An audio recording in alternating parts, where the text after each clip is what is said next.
రవీంద్ర గారు నమస్కారం. డాక్టర్ గారు సార్ నమస్తే. నమస్తే. నమస్తే. మనం కట్టారా? తెలంగాణలోని నాగర్ కర్నూలు జిల్లా పాతాళగంగ వద్ద నమస్తే. ఏంటి అప్పాజీ గారు లేరు?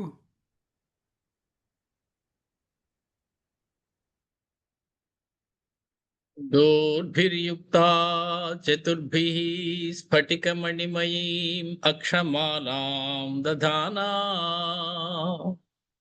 హస్తేనైకేన పద్మం సితమపి చ సుఖం పుస్తకం చాపరేణ భాసా కుందేందు శంఖ స్ఫటికమణి నిభా భాసమానా సమానా సా మే వాగ్దేవతేయం నివసతు వదనే సర్వదా సుప్రసన్నా. సా మే వాగ్దేవతేయం నివసతు వదనే సర్వదా సుప్రసన్నా. కూజంతం రామ రామేతి మధురం మధురాక్షరం ఆరుహ్య కవితా శాఖాం వందే వాల్మీకి కోకిలం. పెద్దలందరికీ నమస్కారం. మహర్షి వాల్మీకి మనకు అందించినటువంటి 24,000 శ్లోకాల రామాయణంలో మనం ఉత్తరాఖండలో ఉన్నాం. కిందసారి మనం ద్వాదశ సర్గ 12వ సర్గలో సుమారుగా 22 శ్లోకాలు పూర్తి చేసుకుని ముందుకి వెళ్ళబోతూ ఉన్నాం. సందర్భం మనందరికీ గుర్తున్నది, రావణాసురుడు వయుని యొక్క కుమార్తె అయినటువంటి ఆ మండోదరి అనేటువంటి ఆవిడని వివాహం చేసుకోవడం, ఆ మండోదరికి చక్కటి ఒక కుమారుడు కలగడం, అతడు పుట్టిన వెంటనే మేఘం లాంటి శబ్దం చేయడం, అతనికి మేఘనాథుడు అనేటువంటి పేరు పెట్టడం మనం చూసాం. కనె మండోదరి ఒక్క పుత్రున్ అతడున్ క్ష్మాజాత మాత్రంబునన్ ఘన నిర్ఘోషమునన్ ధ్వనించుటయు లంకా పట్టణం వెల్ల తధ్వని నిశ్చేష్టముగాగ రావణుడు మోదం వారగా తాన తత్తనయున్ పిల్చెను మేఘనాదుడనుచున్ తాత్పర్య సంయుక్తుడై. ఇంకా పేరు పెట్టడానికి పెద్ద ఆలోచించవలసిన పనేం లేదు, తలలో బదులు కొట్టుకోకర్లేదు, వ్యాకరణం వాళ్ళ దగ్గరికి వెళ్ళక్కర్లేదు. వీడు మేఘంలో అరిచాడు కాబట్టి వీడు మేఘంలో అరిచేవాడు అనేటువంటి పేరు పెట్టేస్తే సరిపోతుంది. మేఘనాథుడు అనేటువంటి పేరు పెట్టాడు. మొత్తానికి తన పరివారాన్ని నెమ్మదిగా పెంచుకునేటువంటి పని ఒకటి మొదలు పెట్టాడు. తన సోదరుడైనటువంటి విభీషణుడికి శైలీషుడు అనే ఒక గంధర్వుని యొక్క పుత్రి శర్మ అనేటువంటి ఆవిడతో వివాహం చేశాడు. అలాగే కాలకేయుని యొక్క సంతానమైనటువంటి వజ్రజ్వాల అనేటువంటి ఆవిడ్ని కుంభకర్ణుడికి ఇచ్చి పెళ్లి చేయడం జరిగింది. ఇవి మనం చెప్పుకున్నటువంటి వ్యవహారాలు. ఈ మధ్యలో రావణాసురుడు అందరినీ జయించి వస్తూ ఉండగా ప్రహస్తుడు అనేటువంటి వాడి సలహా ప్రకారం కుబేరుడి మీదకి యుద్ధానికి వెళ్ళడం, అక్కడ ఘోరమైనటువంటి యక్ష రాక్షస యుద్ధం జరగడం, అందులో మాణిభద్రుడు అనేటువంటి ద్వారపాలకుడితో కూడా అతడు పోరడం, ఇవన్నీ అయిన తర్వాత కుబేరుడితోటి స్వయంగా రావణుడు ఎదురుపడడం అనేటువంటి వ్యవహారం జరిగింది. రావణాసురుడు చూసినటువంటి కుంభకర్ణుడు మంచి మాటలే చెప్పాడు ముందు, యుద్ధం వద్దయ్యా అని. తమ్ముడవంచు నీకొక హితం బెరింగింపగ దూత పంచినన్ వమ్మునరించి నా పలుకు వానిని చంపి నను జయింపరే ద్రిమ్మరి గుంపుతోడ అరుదించి తీరిన్నన నేల నీకు డెందమ్మున్న మేలుగా దలచు నన్నెయనందగుగాని దుర్మతి. నీకేదో మంచి చేద్దామని నేను నీకు దూతను పంపించి కాస్త బుద్ధి చెప్పి జాగ్రత్తగా ఉండవయ్యా. రాక్షసులందరూ నీ వెంట పెట్టుకుని నువ్వు అందరినీ కూడా సంహరిస్తూ అందరినీ ఇబ్బంది పెడుతూ ఉంటే వాళ్ళందరూ నిన్ను సంహరించడం కోసం ఒక ప్రయత్నాన్ని మొదలెట్టారు సుమా దేవతలందరూ అని చెప్పి నీకు జాగ్రత్త చెప్పడానికి ఒక మనిషిని పంపిస్తే దూతని కూడా చూడకుండా అతన్ని సంహరించావు. నీ గురించి అనడం ఏముందిలే, అసలు నీలాంటి వాడికి బుద్ధి చెప్దాం అనుకునేది నాది కదా తప్పు అంటున్నాడు కుబేరుడు. రోగికి భక్ష్యభోజ్యముల రోగము హెచ్చుగతిన్ పట్టు కృతాయోగికి నీకు మాతృసహితోక్తుల క్రోధము తివించు మాటికి నీ గుణచర్యలేటికి వినిందయనర్పగ నీకెతల్లమౌ రాగల మృత్యువున్ వరసి రౌరవ బాధల పొందుచున్నెడల్. పని చేస్తున్నప్పుడు, కర్మ చేసేటప్పుడు నీకు తెలియదు, కళ్ళు మూసుకుపోయి చేస్తాం. కానీ దాని యొక్క ఫలితాన్ని అనుభవించవలసి వచ్చేటప్పుడు, రౌరవాది నరకాల్లో నువ్వు గనుక బాధలు పడేటప్పుడు తెలుస్తుంది, అయ్యో ఆనాడు ఆ తప్పు పని ఎందుకు చేశానా అని. కాబట్టి నువ్వు అటువంటి పనులు చేస్తూ ఉన్నావయ్యా, నేను చెప్పింది వినిపించుకోవటం లేదు. ఆపదలవహించు దురహంకృతి నీ గతి మూర్ఖుడు ఉగ్రపుంబాపములాచరించి విషపానమునర్చి శరీరమంతయున్ వ్యాపకమైన చింతిలుచిరా జడాత్మబలన్ యమపాశబద్ధుడై పాప ఫలంబు చందునెడ పాపము చేసి తినంసు వందురున్. చేసేటప్పుడు తెలీదు, చేసిన తర్వాత దాని ఫలితాన్ని అనుభవించడానికి వచ్చేటప్పుడు అయ్యో ఆనాడు తప్పు పని చేశానని అనిపిస్తుంది. విషం తాగేసిన వాడు విషం లోపలికి ప్రవేశించే, రక్తంలో ప్రవేశించేటప్పటికి తెలుస్తుంది అనవసరంగా విషం తాగేశానే అని. కానీ అప్పటికే చాలా ఆలస్యం అయిపోతుంది, దాని ఫలితాన్ని అనుభవించి తీరాలి. కాబట్టి ఇంకా నీకు నాకు లాభం లేదయ్యా అని చెప్పి ఇద్దరు కూడా యుద్ధం చేయడం. ఆ యుద్ధంలో మాయాయుద్ధం చేయడం. రావణాసురుడు మాయాయుద్ధం చేసినప్పుడు 15 మంది రావణాసురుడు కనపడేటప్పుడు అందులో అసలు రావణుడు ఎవడో తెలియక తికమక పడుతూ ఉన్నటువంటి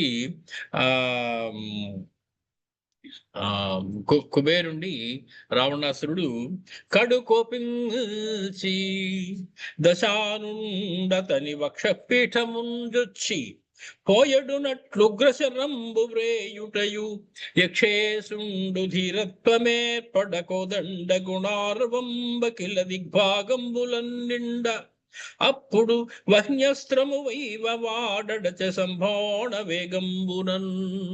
మొత్తానికి వాడు కింద పడినటువంటి లేచినటువంటి కుబేరుడు కూడా అతనితో యుద్ధం చేశాడు. అతని మీదకి ఆగ్నేయాస్త్రం లాంటివన్నీ వేశాడు. వాటన్నిటినీ ఎదుర్కొన్నాడు రావణాసుడు. చాలా భయంకరమైనటువంటి యుద్ధం జరిగింది రావణాసుడికి కుబేరుడికి మధ్య.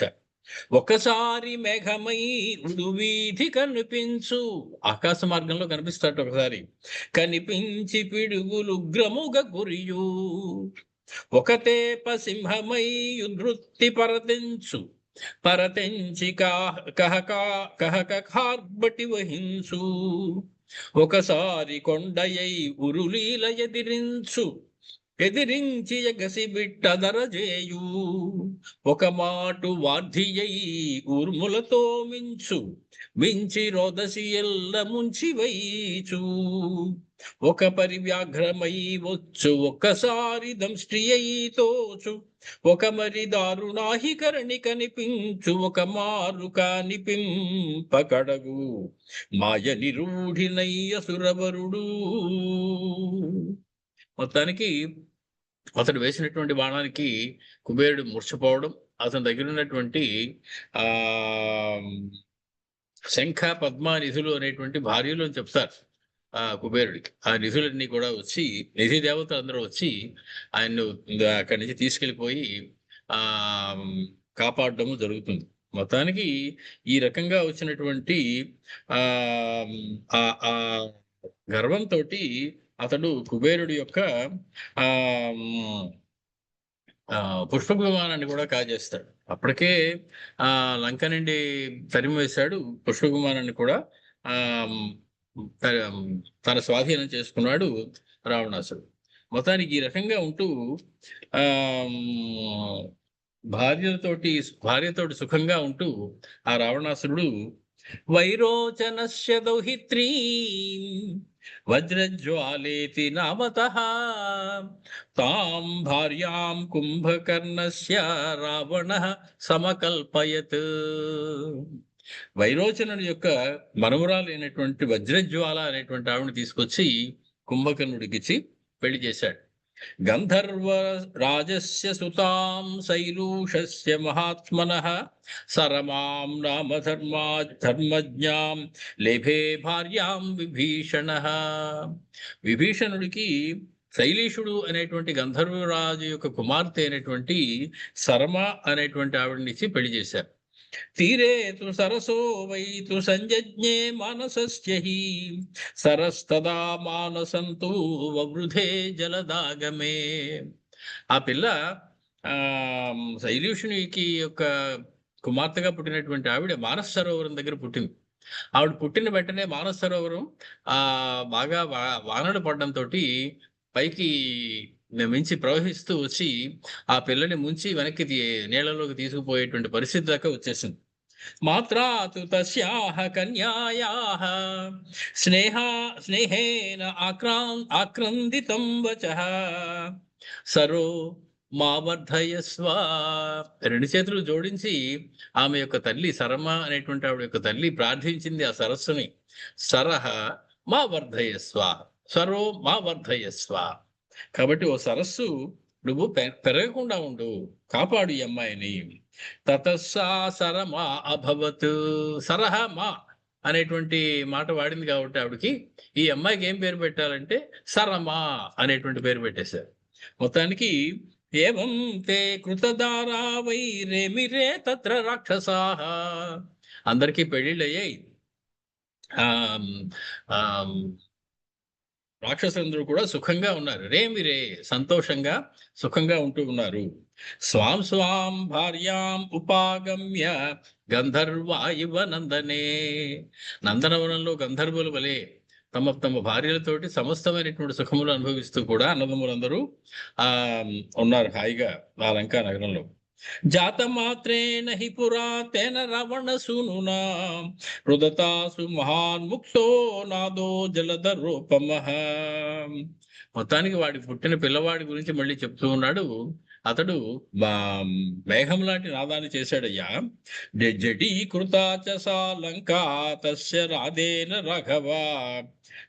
దానివల్ల లంక అంతా కూడా జడీభూతం అయిపోయింది, కంగారు పడిపోయింది. మొత్తానికి అతడు కూడా సో అవర్ధత తదా రామ రావణాంతఃపురే శుభే. చక్కగా రావణాంతపురంలో మేఘనాథుడు కూడా అల్లారి ముద్దుగా పెంచుకుంటూ ఉన్నాడు రావణాసుడు తన భార్యతో కలిసి. రక్ష్యమాణః వరస్త్రీభిః ఛన్నః కాష్టైరివానలః. నిప్పు మీద నివురు గప్పినట్టు అతను జాగ్రత్తగా మూసేసినట్లు జాగ్రత్తగా కాపాడుకుంటూ ఆ మేఘనాథుడిని రక్షించుకుంటూ అతన్ని పెంచుతూ ఉన్నారు రావణాసురుడు మండోదరి ఇద్దరు. అధ లోకేశ్వరోత్సృష్ట తత్ర కాలేన కేనచిత్. అలా కొంతకాలం గడిచిందయ్యా. కొంతకాలం గడిచిన తర్వాత కాలేన కేనచిత్, కేనచిత్ కాలేన ఎంతో కొంతకాలం గడిచింది, చాలా కాలమే గడిచింది. అదైన తర్వాత నిద్ర సమభవత్ తీవ్ర కుంభకర్ణస్య రూపిణి. ఈ కుంభకర్ణుడు మాత్రం లేవటం లేదు. ఇంట్లో ఎన్ని పండగలు పబ్బాలు వచ్చినా, ఎన్ని సంతోషాలు ఉత్సాహాలు జరుగుతున్నా కుంభకర్ణుడు మాత్రం పడుకునే ఉంటున్నాడు. నిద్ర సమభవత్ తీవ్ర, తీవ్రమైనటువంటి నిద్ర వచ్చింది అతనికి. ఆ నిద్రలోనే ఉండిపోయాడు.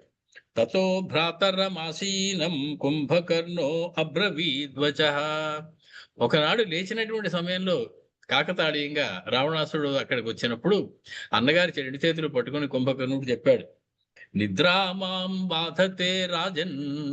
రాజా, నాకు ఏమిటయ్యా ఈ నిద్ర? అదేం కోరిక కోరేశాను నేను, నిద్ర కావాలనేటువంటి వరం కోరేశాను, లేవలేకపోతూ ఉన్నాను, నిద్ర వచ్చేస్తుంది. కాబట్టి ఇది నన్ను బాధిస్తూ ఉన్నది. కారయస్వమాలయం, కాబట్టి నాకు ఒక ఇల్లు కట్టించి పెట్టు అనగానే వినియుక్తాస్తతో రాజ్ఞా శిల్పినో విస్మకర్మవత్. మొత్తానికి పెద్ద ఇల్లు ఒకటి అతగాడికి కట్టించి పెట్టడం జరిగింది. ఆ ఇంట్లో సుఖంగా ఉంటూ ఉన్నాడు, నిద్రపోతూ ఉన్నాడు కుంభకర్ణుడు.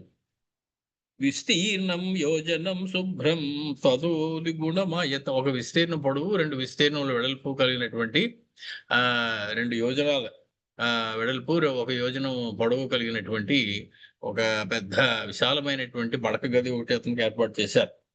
దర్శనీయం నిరాబాధం కుంభకర్ణస్య చక్రిరే.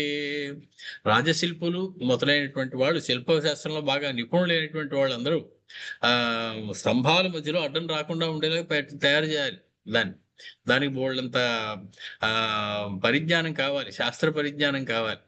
మామూలుగా ఇల్లు కట్టేటప్పుడు మధ్యలో స్తంభాలు ఇవి రాకూడదు, పెద్ద హాల్లో ఉండాలి అనేటప్పటికీ దానికి వేరే రకమైనటువంటి వ్యవహారాలు ఉంటాయి. అవన్నీ పెట్టి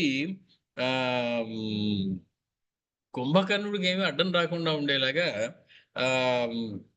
పెద్ద డుపేరం ఒకటి ఏర్పాటు చేసి ఆ ఇల్లును కట్టారు.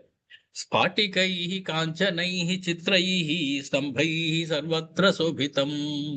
మంచి బంగారంతో ఆ స్ఫటికములతోటి మాణిక్యములతోటి కూడా ఉన్నటువంటి ఆ గోడలు అవన్నీ కూడా ఏర్పాటు చేశారు. వైడూర్యకృత సోపానం కింకిణీ జాలకం తదా దాన తోరణ విస్తీర్ణం వజ్రస్ఫటిక వేదికం. అటువంటి వజ్రములతోటి పగడములతోటి తయారు చేయబడినటువంటి వాటితో ఉన్నటువంటి మెట్లు, గోడలు అవన్నీ ఉండేలాగా తయారు చేయడం జరిగింది. మొత్తానికి ఈ రకంగా కుంభకర్ణుడికి కూడా నిద్ర పట్టి హాయిగా పడుకుంటూ ఉన్నాడు. మనోహరం సర్వసుఖం కారయామాస రాక్షసః సర్వత్ర సుఖదం నిత్యం మేరో పుణ్యాం గుహామివ. మేరు పర్వతంలో ఉన్న పెద్ద గుహలా ఉండేలాగా ఆ ఇల్లు తయారైంది. దానిలో సమస్తమైనటువంటి సుఖములని సౌకర్యాలని కూడా ఏర్పాటు చేశారు కుంభకర్ణుడి కోసం. తత్ర నిద్రా సమావిష్టో కుంభకర్ణో మహాబలః బహూని అబ్ద సహస్రాణి శయానో న ప్రబుధ్యతే. ఒక్కసారి పడుకుంటే వేల కొద్ది సంవత్సరాలు నిద్ర లేవటం లేదట. మంచి సరైనటువంటి వసతి దొరికింది, మంచం అది బాగుంది, ఇంకా పడుకున్నాడంటే ఇదివరకు అప్పుడప్పుడు లేచేవాడు, ఇప్పుడు ఆలేవడం కూడా మానేశాడు. వేల కొద్ది సంవత్సరాలు అతడు నిద్రలోనే గడిపేస్తూ ఉన్నాడు. నిద్రాభిభూతే తు తదా కుంభకర్ణే దశాననః దేవర్షి యక్ష గంధర్వాన్ సంజఘ్నే నిరంకుశః. సోదరుడు నిద్రిస్తూ ఉన్నాడు, ఇంకో పనేమి లేదు. రావణాసుడు మళ్ళీ వేటకి బయలుదేరాడు. అక్కడ ఉన్నటువంటి దేవ యక్ష గంధర్వులందరినీ కూడా బాధించడం మొదలెట్టాడు. ఉద్యానాని చ చిత్రాణి నందనాని యాని చ తాని గత్వా సుసంక్రుద్ధోభినత్తి స్మ దశాననః. సమస్తమైనటువంటి అందమైనటువంటి ఉద్యానవనాన్ని కూడా హింసిస్తూ ఉన్నాడు, పాడు చేస్తూ ఉన్నాడు. నదీం గజైవ క్రీడన్ వృక్షాన్ వాయురివ క్షిపన్ నగాన్ వజ్ర ఇవ సృష్టో విధ్వంసయతి రాక్షసః. సమస్తమైనటువంటి అల్లర్లు చేస్తూ ఉన్నాడు, ఆతతాయివలే ప్రవర్తిస్తూ ఉన్నాడు.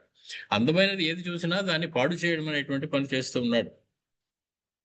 మొత్తానికి ఇటువంటి పనులన్నీ చేస్తూ ఉన్నాడు. అప్పుడు కుబేరుడు అతనికి ఒక దూతని పంపడం, ఆ దూతని పంపిన తర్వాత ఆ దూత వారితోటి దారుణమైనటువంటి యుద్ధం ఆ దూతకి అతనికి కూడా జరగడం, ఇవన్నీ కూడా మనం చూసాం. మొత్తానికి చివరికి వచ్చేటప్పటికి వాళ్ళిద్దరికి కుబేరుడికి రావణాసుడికి చాలా పెద్ద యుద్ధం జరిగిన తరువాత తతో మాయాం ప్రవిష్టోసౌ రాక్షసీం రాక్షసేశ్వరః. రాక్షసుడైనటువంటి రావణాసుడు మాయా యుద్ధం చేయడం మొదలెట్టాడు. రూపాణం శతసాహస్రం వినాశాయ చకారః. ఇంతవరకు చెప్పుకున్నాం మనం, వారి యుద్ధం మధ్యలో ఆగిపోయాం మనం కిందటిసారి. ఇప్పుడు రావణాసుడు శతసహస్రమైనటువంటి రూపాలతో చుట్టుముట్టాడు కుబేరుణ్ణి. అంటే 1,00,000 రావణాసురుడు ఉన్నారు చుట్టూ. అందులో అసలు రావణాసురుడు ఎవడో పట్టుకోవడం చాలా కష్టంగా ఉంది. అందరూ బాణాలు వేస్తూ ఉన్నారు. వ్యాఘ్రో వరాహో జీమూతః పర్వత సాగరో ద్రుమః యక్షో దైత్యస్వరూపీ చ సదృశ్యత దశాననః. రకరకాల రూపాల్లో రావణాసుడు కనపడుతున్నాడు. పురులాగా, సింహంలాగా, గజంలాగా, వ్యాఘ్రంలాగా అనేకమైనటువంటి రూపాలు ధరించి కుబేరుణ్ణి భయపెడుతూ ఉన్నాడు. బహూని చకరోతి స్మ దృశ్యంతే నత్వసౌ తతః ప్రతిగృహ్య తతో రామమాదస్త్రం దశాననః. ఓ రామచంద్ర, అగస్త్యుడు రాముడికి జరుగుతున్న సంభాషణ ఇది. అందుకో మధ్యలో రామ అని సంబోధిస్తుంటాడు. రామచంద్ర వింటున్నావా? ఏమిటయ్యా అంటే, ఇన్ని రూపాల్లో ఉన్నటువంటి రావణాసురుడు చివరికి ఒక మహదస్త్రం తీశాడు. చాలా బలిష్టమైనటువంటి గొప్ప అస్త్రాన్ని ఒకదాన్ని తీశాడు. జగాన మూర్ధిని ధనదం, కుబేరుణ్ణి శిరస్సు మీద కొట్టాడు. వ్యాభిధ్య మహతీం గదాం, దాంతో చాలా పెద్దదైనటువంటి గద గిరిగిరా తిప్పి కుబేరుని యొక్క శిరస్సు మీద కొట్టాడు. ఏవం సతేనాభిహత విక్వల శోణితోక్షిత, రక్తం కారుడుతూ నేల మీద పడిపోయాడు కుబేరుడు. అప్పుడు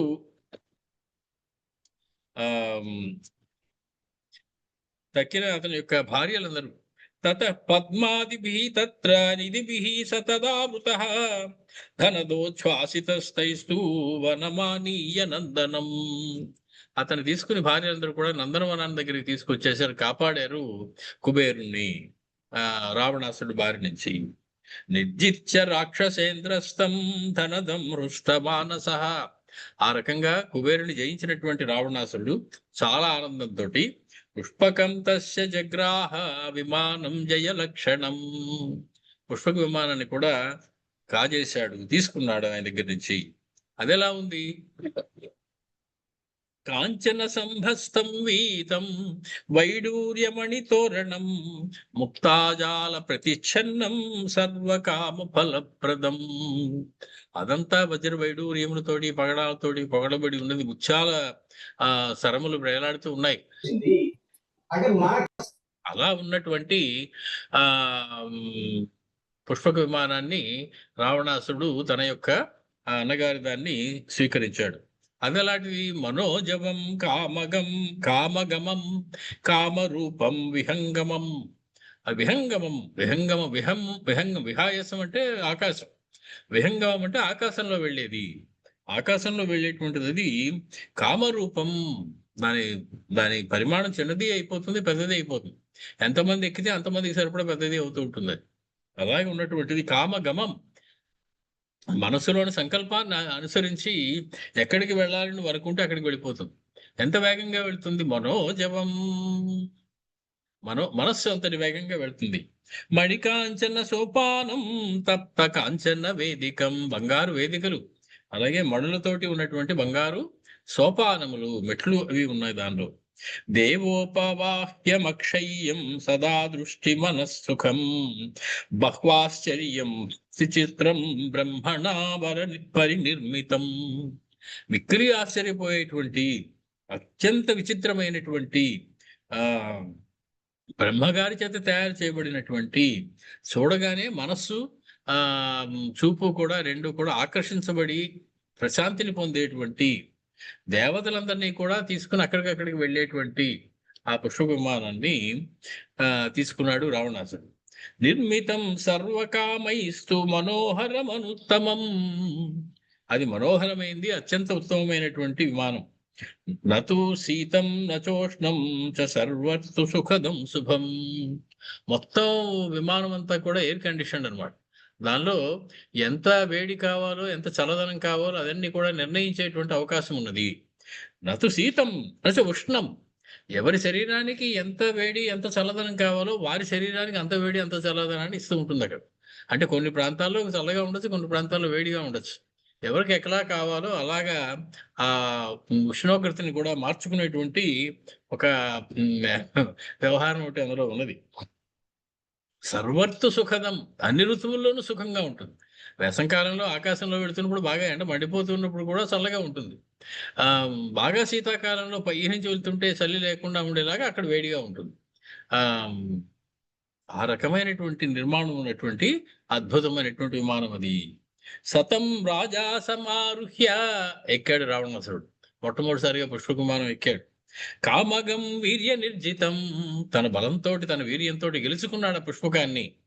దాన్ని అలా గెలుచుకున్నటువంటి దాన్ని జితం త్రిభువనం మేనే దర్పోత్సేకాత్ దుర్మతి. ఇదివరకు యుద్ధం చేయడానికి వెళ్ళాలంటే ఆకాశ మార్గంలో తాను వెళ్ళడం లేదా మాయా మార్గంలో వెళ్ళడం అవన్నీ చేసేవాడు. ఇప్పుడు హాయిగా పుష్పకం మీద కూర్చుని అవతల వాళ్ళ మీద దండెత్తడానికి వెళ్ళడానికి చాలా సులువుగా హాయిగా ఉంటుంది. కాబట్టి ప్రయాణం సుఖం కూడా వచ్చేసింది ఇప్పుడు. దేనికి? అవతల వాళ్ళని దండెత్తి వాళ్ళందరినీ హింసించడం కోసం, అంతేగాని రాజ్య పరిపాలన కోసం కాదు. అతనికి కుబేరుడికి అది ఎందుకు ఇవ్వబడింది? నువ్వు లంకానగరం వదిలి ఎక్కడో కైలాసంలో నీకు ఇల్లు కట్టుకోమని ఇచ్చాం కదయ్యా, కాబట్టి అక్కడి నుంచి నువ్వు అన్ని చోట్లకి వెళ్ళాలి అంటే నీకు ఒక వాహనం అవసరం అని చెప్పి బ్రహ్మగారు స్వయంగా తాను తయారు చేయించాడు ఆ పుష్ప విమానాన్ని. జిత్వా వైశ్రవణం దేవం కైలాసాత్ సమవాతరత్. సరే దిక్కు తిరగడం అలవాటైంది. ఖాళీ ఉన్నప్పుడల్లా పుష్పకంలో కూర్చోవడం, అటు వెళ్ళడం ఇటు వెళ్ళడం, ఈ హడావుడు చేస్తూ ఉన్నాడు రావణాసుడు. ఒకనాడు కైలాస పర్వత ప్రాంతం మీదకి వెళ్ళాలి, అక్కడ ఏమి జరుగుతుందో చూడాలి అనిపించింది. కైలాసం వైపు పోనిమ్మన్నాడు. ఆ సంకల్పంతో ఆ పుష్ప విమానం కైలాసం వైపు కదిలింది. స్వతేజసా విపులమవాప్యతం జయం ప్రతాపవాన్ విమల కిరీటహారవాన్ రాజవై పరమ విమానమాస్థితో నిశాచర సదసి గతో యథానలః. ఆ విమానంలో ఎవరు కూర్చున్నారంటే కనపడటం లేదట. ఒక అగ్నిహోత్రం మండుతూ ఉంది, అది అగ్నిహోత్రాన్ని తీసుకొస్తుంది పుష్పకం అనిపిస్తోందిట. అంటే అంత అగ్నిహోత్రంతో సమానమైనటువంటి తేజస్సుతో కూర్చుని ఉన్నాడు దానిలో రావణాసురుడు. అటువంటి తన తేజస్సుతోటి మొత్తం అంతా ఎండిపోయినటువంటి ఆ పుష్ప విమానం బయలుదేరి ఉత్తర దిక్కుగా ప్రయాణం మొదలెట్టింది. కైలాస శిఖరం వైపు ప్రయాణాన్ని మొదలెట్టింది. సజిత్వా ధనదం రామ. ఓ రామచంద్ర, అతడు ఆ రావణాసురుడు ధనదం జిత్వా, ధనదుడైనటువంటి ఆ కుబేరుని జయించి, భ్రాతరం రాక్షసాధిప, తన సోదరుడైనటువంటి కుబేరుణ్ణి, ఆ ధనేశుడైనటువంటి కుబేరుణ్ణి జయించి, మహాసేన ప్రసూతిం తత్ యయౌ శరవణం మహత్. మొత్తానికి పెద్ద సేన తీసుకుని ఒక పెద్ద శరవణం ఉన్న వైపు వెళ్ళాడు. శరవణం అంటే రెల్లుగడ్డి బాగా ఎక్కువగా ఉన్న చోటకి వెళ్ళాడు. అధాపశ్యద్దశగ్రీవో రౌక్మం శరవణం మహత్ గభస్తిజాల సంవీతం ద్వితీయమివ భాస్కరం. ఆ రెల్లుగడ్డి అక్కడ ఉన్నది ఎలా ఉందయ్యా అంటే బంగారపు రంగులో ఉందట. బంగారపు కాంతి కలిగినటువంటి ఆ శరవణం దాని దగ్గరికి వెళ్ళాడు. అంటే ఏమిటనమాట, స్కంద ప్రసూతి స్థానం అది, స్కందుడు పుట్టినటువంటి చోటు. ఆ చోటుని ముందు చూశాడు. అద్భుతమైనటువంటి శరవణం ఒకటి కనపడింది. అది దాని నుంచి మంచి బంగారు రంగులో తేజస్సు కాంతులు వస్తూ ఉన్నాయి. ఆ రెల్లుగడ్డి తుప్పలో నుంచి బోర్డంతా కాంతి వస్తున్నది, బంగారు రంగులో ఉన్నది అది. ద్వితీయమివ భాస్కరం, సూర్యుడు నేల మీదకి దిగి వచ్చాడా అన్నంత కాంతి వస్తుందిట ఆ రెల్లుగడ్డి ఉన్న చోటు నుంచి. స పర్వతం సమారుహ్య కంచిద్రమ్య వనాంతరం అపశ్యత్ పుష్పకం తత్ర రామ విష్టంభితం తదా. సరే, ఒక పర్వత ప్రాంతం దగ్గరికి వెళ్ళేటప్పటికి ఆకాశంలో వెళుతున్నటువంటి పుష్ప విమానం ఆగిపోయింది. ఆకాశంలో కదలటం లేదు. ఎంత సంకల్పం చేసి అటు వెళ్ళు వెళ్ళు వెళ్ళు అని మనసులో అనుకుంటున్నది కదలటం లేదు. మనస్సుతోటి సంకల్పం చేసినంత మాత్రాన కదిలేటువంటి ఆ పుష్ప విమానం కదలడం మానేసింది. ఆకాశంలో ఒక పర్వత దగ్గర ఆగిపోయింది. విష్టంభితం, స్తంభితం అయిపోయింది, కదలకుండా అక్కడ ఆకాశంలో నిలిచిపోయింది. విష్టబ్ధం పుష్పకం దృష్ట్వా యగమం కామగం కృతం అచింతయత్ రాక్షసేంద్ర సచివైస్తైః సమావృతః. ఆ పుష్పకంలో తనతో పాటు ఉన్నటువంటి తన మంత్రులు వాళ్ళందరినీ కూడా పిలిచాడు. ఏమిటయా ఇది, నా మనస్సు సంకల్పంతో వెళ్ళిపోవాలి కదా, ఇక్కడ ఆగాలి అనేటువంటి సంకల్పం నేనేం చేయలేదే, అది ఎందుకు ఆగిపోయింది అంటే నా సంకల్పానికి అనుగుణంగా పనిచేయటం లేదా, అది టెక్నికల్ ప్రాబ్లం ఏమైనా వచ్చిందా విమానంలో అని ఏదో అనుమానం వచ్చింది. సంకల్పం ప్రకారం ఎందుకు పని చేయటం లేదు, మామూలుగా పని చేయాలి కదా, ఏమీ తేడా ఎందుకు రాలేదు దానిలో. కాబట్టి ఇది కామగమైనటువంటి విమానం, నా కోరికను బట్టి వెళ్ళాలి కదా, నా కోరిక ఇక్కడ ఆగడం కాదు, కైలాస పర్వతం మించి వెళ్ళాలి నేను, కాబట్టి ఇది ఎందుకు ఇక్కడ ఆగిపోయింది అన్నాడు. కిన్నిమిత్తం చ ఇచ్ఛయా మే నేదం గచ్చతి పుష్పకం. ఇక్కడి నుంచి దాటి ముందుకు వెళ్ళాలి అనేటువంటి నాకు కోరిక ఉన్నప్పటికీ కూడా, సంకల్పం ఉన్నప్పటికీ కూడా, మనసులో ఆలోచన ఉన్నప్పటికీ కూడా, అది తెలుసుకుని కదలాల్సినటువంటి పుష్పకం కిం నిమిత్తం నా ఇదం గచ్చతి పుష్పకం, ఏ కారణం చేత ఇది ఇక్కడ ఆగిపోయింది, ఎందుకు ఇది ముందు కదలటం వెళ్ళటం లేదు. పర్వతస్యోపరిష్ఠస్య కర్మేదం కస్యచిత్ భవేత్.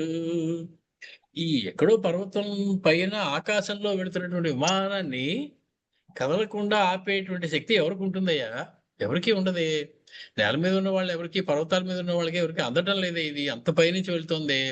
దీన్ని ఆపేటువంటి మొనగాడెవడు? ఎందుకు ఇది ఆగిపోయింది? తతో బ్రవీత్ తదా రామ మారీచో బుద్ధి కోవిద. బుద్ధి కోవిదుడైనటువంటి కొంచెం బుద్ధిమంతుడైనటువంటి వాడు ఒకడు ఉన్నాడు మంత్రుల్లో. వాడి పేరు మారీచుడు. ఆ మారీచుడు కాదు, మరొక మారీచుడు.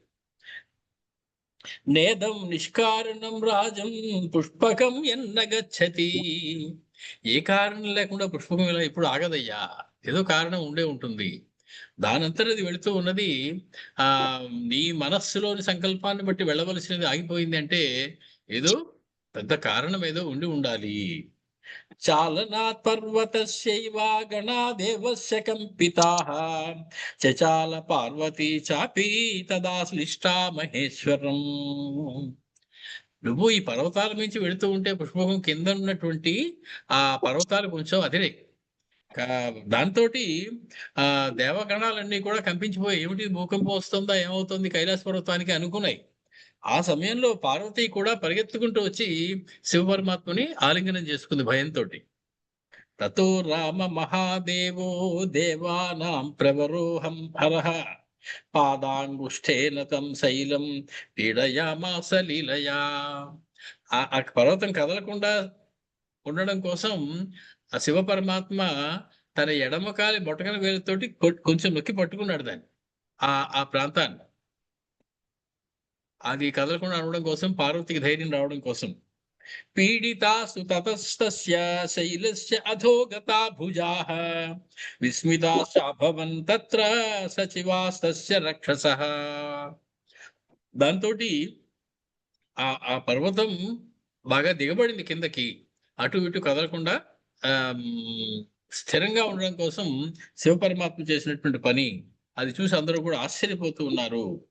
రాక్షస తేన రోషాచ్చ భుజానాం పీడనాత్ తదా ముక్తో విరావ సహసా త్రైలోక్యం ఏన కంపితం. పర్వతం ఎప్పుడైతే కిందకి దిగిపోయిందో పర్వతం అడుగున పాతాళం ఉంటుంది. ఆ పాతాళ లోకంలో ఉన్నటువంటి రాక్షసులందరూ నొక్కివేయబడ్డారు ఈ పర్వతంతో. దాంతో వాళ్ళందరూ గట్టిగా ఏడవడం మొదలెట్టారు. ఆ అరుపులకి ముల్లోకాలు కూడా కంపించిపోయాయి. మేనిరే వజ్ర నిస్పేషం తస్యా మాత్యాయుగక్షయే తదా వర్మస్థచలితా దేవా ఇంద్ర పురోగమాః. మొత్తం ముల్లోకాలు కూడా కంపించిపోతుంటే ఏదో గొడవ జరుగుతోందని ఇంద్రాది దిక్పాలకులందరూ కూడా తమ తమ ఆయుధాలతో వచ్చేసారు. ఎక్కడ ఏం గొడవ జరుగుతుంది, ఏమిటి ఇంత ఉత్పాతం, ఏమిటి? ముల్లోకాలు కూడా తీవ్రమైనటువంటి క్షోభకు ఎందుకు లోనవుతూ ఉన్నాయి. సముద్రాశ్చాపి సంక్షుబ్ధాః. సముద్రాలు ఎత్తైన అలలతో ఎగిసిపడుతూ ఉన్నాయి. చాలితాశ్చాపి పర్వతాః. తక్కిన పర్వతాలన్నీ కూడా కదిలిపోతూ ఉన్నాయి. యక్షాః విద్యాధరాః సిద్ధాః ఇమే తదితి చాబ్రువని. ఏం జరిగిపోతుందో తెలియటం లేదు ఎవరికి. యక్షులు, విద్యాధరులు, సిద్ధులు వీళ్ళందరూ కంగారు పడిపోతూ ఉన్నారు. ఆ పర్వతాల మీద క్రీడిస్తూ ఉన్న వాళ్ళందరూ ఏమిటిలా పర్వతం కదిలిపోతూ ఉన్నదని. అధతే మంత్రిణస్తస్య విక్రోశంతమధాబ్రువన్ తోషయస్వ మహాదేవం నీలకంఠం ఉమాపతిం. కాబట్టి ఆ ప్రాంతం నుంచి నీ విమానం వెళ్ళదు నీకు. అదంతా కూడా ఇప్పుడు ఒక స్థిరమైనటువంటి వ్యవహారంగా ఆగిపోయింది. కదలిక లేదు అక్కడ. నువ్వు ఇక్కడి నుంచి దాటి ముందుకు వెళ్ళాలి అనుకుంటే శివ పరమాత్మని ప్రసన్నం చేసుకోవడం ఒకటే మార్గం. శివుడిని కనుక ఆరాధన చేసినట్లయితే ముందుకు వెళ్ళొచ్చు. తమృతే శరణం నాణ్యం పశ్యామోత్ర దశానన. ఓ దశానన, శివ పరమాత్మ తప్ప మరొకడు నిన్ను రక్షించగలిగిన వాడు, ఈ పుష్పకాన్ని ముందుకు తీసుకెళ్ళగలిగిన వాడు లేడయ్యా. కాబట్టి ఆయన ఒక్కడే నీకు శరణం ఇచ్చేటువంటి వాడు. స్తుతిభిః ప్రణతో భూత్వా తమేవ శరణం వ్రజ. స్తోత్రాలు చెయ్యి. నువ్వు చక్కటి వేదాంగాలు చదువుకోవడం వల్ల నీకు మంచి పాండిత్యం ఉన్నది. నీ పాండిత్యంతో శివ పరమాత్మని నువ్వు స్తోత్రం చెయ్యి. మంచి గట్టి స్తోత్రం ఒకటి చెయ్యి. చేస్తే ప్రసన్నుడైనటువంటి శివుడు అనుగ్రహించి నీకు వెళ్ళేటువంటి దారిస్తాడు. కృపాలు శంకర. ఆ శంకరుడు పరమదయామయుడు, భోళాశంకరుడు. నువ్వు స్తోత్రం చేసి ఒక 4 సార్లు కీర్తిస్తే నువ్వేది కోరితే అది ఇచ్చేటువంటి వాడు. తుష్టః తే ప్రసాదం విధాస్యతి. సంతృప్తి పడిన వాడే నీ స్తోత్రంతో నీకు తగినటువంటి అనుగ్రహాన్ని చూపిస్తాడు. ఏవ ముక్తస్తదా మాత్యైః తుష్టావ వృషభధ్వజం జటాటవీ గలజ్జల ప్రవాహ పావిత స్థలే. అది ఆ స్తోత్రం మొదలైంది కదా. చదివి ఉంటాడు. మనకి వాల్మీకి మహర్షి చెప్పరు ఏ స్తోత్రం చదివారని. మహర్షి కదా ఆయన, అన్నీ చెప్పరు. మొత్తానికి అది చదివి ఉంటాడు. వెంటనే వృషభధ్వజుడిని సంతోషపెట్టాడు తన స్తోత్రంతో రావణాసురుడు. సామభిః వివిధైః స్తోత్రైః. చాలా సంగీతపరమైనటువంటివి, సామవేద మంత్రములతో కూడినటువంటివి ఉన్నటువంటి స్తోత్రాలతోటి ప్రణమ్య స దశాననః. ఆ దశానుడు నమస్కరించి, ఎన్నాళ్ళు? సంవత్సర సహస్రంతు రుదతో రక్షసో గతం. అక్కడ ఉండిపోయాడు వాడు. 1000 సంవత్సరాలు అక్కడ ఉండిపోయాడు. అది కదలడం కోసం. అంటే శివుణ్ణి స్తుతిస్తే గాని కదలకపోవడానికి అంత సమయం పట్టింది మళ్ళీ కదలడానికి. ఆగిపోయినటువంటి ఆ పుష్పకం. తత ప్రీతో మహాదేవః. సంతోషించినటువంటి మహాదేవుడు శైలాగ్రే విష్ఠిత ప్రభు ముక్త్వా చాస్య భుజాన్ రామ ప్రాహ వాక్యం దశాననం. మొత్తానికి ఆనందంతో కదలలేకుండా ఉన్నటువంటి దశగ్రీవుడిని చూసినటువంటి శివ పరమాత్మ ఆ శైలాగ్రం మీద ఉండిపోయినటువంటి ఆ పుష్పక విమానం దగ్గర ఉన్నటువంటి అతన్ని చూసి అతడితో చెప్తూ ఉన్నాడు శివుడు, ప్రీతోస్మి, చాలా సంతోషం, నువ్వు చక్కటి స్తోత్రం చేశావు. తమ వీర్యస్య సౌందర్యాచ్చ దశానన. నీ పరాక్రమానికి, నీ యొక్క ప్రతాపానికి కూడా నేను చాలా ముచ్చటపడుతూ ఉన్నాను. శైలాక్రాంతేన యో ముక్తః త్వయా రావస్సుదారుణః. కానీ ఇందాకలా నీ భుజాలు ఆ పర్వతం కింద ఉండిపోయి నలిగిపోవడం ఏదో జరిగింది. నువ్వు కదలలేకుండా అక్కడ ఉండిపోయావు. ఆ సమయంలో నువ్వు అరిచిన అరుపు మాత్రం అబ్బబ్బబ్బా ఏం గోల పెట్టావయ్యా, ఎంత గట్టిగా అరిచావయ్యా. కర్ణ కఠోరంగా నువ్వు అరిచినటువంటి కేక ఉన్నది ఆ నొప్పితోటి. దానికి లోకత్రయం చైతద్విద్రావితం. ముల్లోకాలు కంగారు పడిపోయాయి. ముల్లోకాలు కంగారు పడిపోయి ఈ పర్వతం నీ యొక్క చేతుల మీద పడేటప్పటికి. కాబట్టి భయమాగతం, మొత్తం సమస్త భూత కోటి కూడా భయంలోకి వెళ్ళిపోయింది. ముల్లోకాలు భయంలోకి వెళ్ళిపోయాయి. తస్మాత్ త్వం రావణః నామ్నా రాజన్ భవిష్యతి. శివుడిచ్చిన బిరుదు రావణ దశాననుడికి. నీ పేరు ఇవాళ నుంచి రావణుడు, గట్టిగా అరిచేవాడు అని అర్థం. అలాంటి పేరు ఎవరన్నా పెట్టుకుంటారేమండి అంటే పెట్టుకోరు. పెట్టాడు శివపరమాత్మ ఆయనకి. కావాలని వాడు పెట్టుకున్నటువంటిది కాదు పాప. గట్టిగా అరిచేవాడండి వీడు అని ఎవరు పెట్టుకుంటారు పేరు?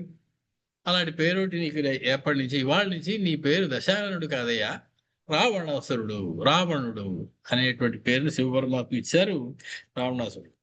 దేవతా మానుషా యక్షా ఏచాన్యే జగతి తలే ఏవం త్వామభిదాస్యంతి రావణం లోక రావణం.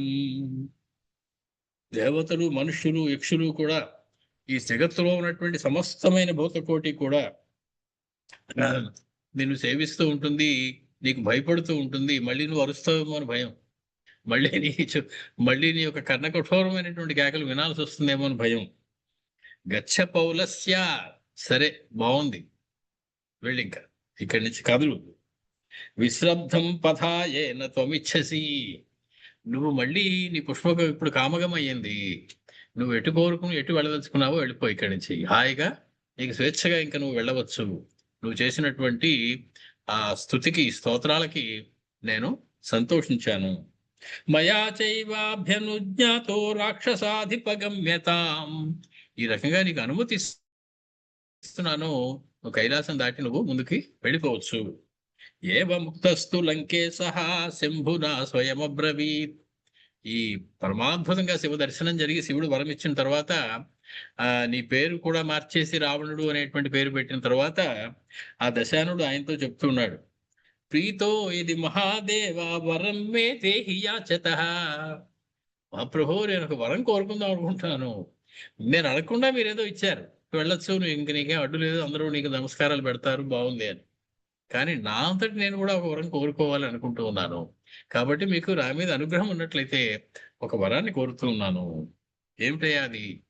అవధ్యత్వం మయా ప్రాప్తం దేవగంధర్వదానవైః రాక్షసైః గుహ్యకైః నాగైః ఏ చాన్యే బలవత్తరాః. నాకు ఇదివరకే బ్రహ్మగారు నేను తపస్సు చేస్తే మురిసిపోయి 10,000 సంవత్సరాలు తపస్సు చేశానని నాకు వరం ఇచ్చేశారు. ఏమిటిది? అవధ్యత్వం. నీకు చావు లేదురా అబ్బాయి. ఎవరి దగ్గర నుంచి? దేవగంధర్వ దానవైః రాక్షసైః గుహ్యకైః నాగైః అన్యే బలవత్తరాః. చాలా బలం కలిగినటువంటి యక్షనాగ కిన్నెర జాతుల నుంచి, దేవగంధర్వ దానవుల నుంచి, రాక్షసుల నుంచి నీకు మరణం లేదయ్యా అనేటువంటి వరం ఇచ్చారు. మానుషాన్ నగణే దేవ స్వల్పాస్తే మమ సమ్మతాః దీర్ఘమాయుశ్చ మే ప్రాప్తం బ్రహ్మణస్ త్రిపురాంతకః. త్రిపురాంతక, ఓ త్రిపురాంతకుడా శివ, నాకు మానవుల నుంచి రక్షణ కావాలని నేను ఎప్పుడు కోరుకోలే. అంత అంత చిన్న జీవులు వాళ్ళు. మానవుడు అన్నవాడు, వాడు నన్ను ఏమి చేస్తాడని నేను అనుకోవటంలా. కాబట్టి వాడి గురించి రక్షణ కావాలని నేను కోరుకోలేదు. కానీ నాకు సుదీర్ఘమైనటువంటి ఆయుర్దాయాన్ని బ్రహ్మగారు ప్రసాదించారు. నువ్వు మరణించకుండా ఉండే వరం తప్పయ్యా, అది కుదరదు, కానీ ఎక్కువ కాలం బతుకుతావు నువ్వు, చాలా కాలం. నీకు వీళ్ళెవరూ నిన్ను చంపలేరు అని చెప్పి నువ్వు ఇచ్చిన లిస్ట్ అంతా ఎప్రూవ్డ్. ఇది బ్రహ్మగారు ఇచ్చినటువంటి వరం అయ్యా. వాంఛితం చాయుషశేషం శస్త్రం త్వం చ ప్రయచ్చమే. ఇంత బలం ఉన్న నాకు ఆయుధం ఒకటి కావాలయ్యా. శివుడు కనపడితే వాడు కోరుకుంటున్నది అవధ్యత్వం అప్పటికే ఉన్నది. మంచి బలిష్టమైన ఆయుధం ఏదైనా నాకు ఒకటి ప్రసాదిస్తే జాగ్రత్తగా వాడుకుంటూ చక్కగా దాన్ని ఇటువంటి తిప్పుకుంటూ అందరి మీద నేను అజమాయిషి చలాయించడానికి బాగుంటుంది. మంచి ఆయుధం ఒకటి నాకు ఏదైనా ఇప్పించి. ఏవ ముక్తస్తతస్తేన రావణేన సశంకరః దదౌ ఖడ్గం మహాదీప్తం చంద్రహాసం ఇది శృతం. చంద్రహాసము అనే పేరు కలిగినటువంటి అత్యద్భుతమైనటువంటి ఖడ్గం ఒకటి రావణాసుడికి బహుకరించాడు శివ పరమాత్మ. అతని కోరిక తీర్చాడు. వరాలకు కురిపిస్తేటువంటి శివుడు చంద్రహాసం అనేటువంటి ఖడ్గాన్ని ఇచ్చాడు.